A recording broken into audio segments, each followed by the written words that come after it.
Welcome to day 20 of the Etsy Hacks Challenge. In today's video is all about reviews. And if you ever have a bad review, the steps that you could take to possibly remove that review from your Etsy shop. Let's jump right in. So this is going to be a really easy hack. All you have to do is head over to your Etsy store and scroll all the way down to your review section. In here, go ahead and pick the review that you are questioning about, the one that the person gave you a bad review. And from here, you're able to report the review down here. Now, keep in mind, there are some criteria to be able to report the review. But if you meet one of those criteria, you will be able to remove the review from your store. So go ahead and click on it.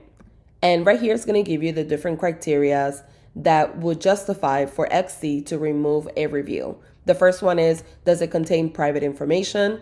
Does it have objectionable language? Does it contain inappropriate image or video? Does it contain advertising or spam? Review is about Etsy or a third party that a seller did not choose.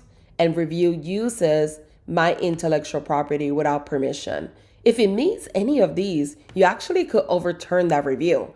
Go ahead and pick the one that best apply. Write a thorough description of why this review needs to be removed and why it violates Etsy's policy. Submit it, and within a few days, you should get a response from Etsy. Let me know in the chat box below if you knew about this hack.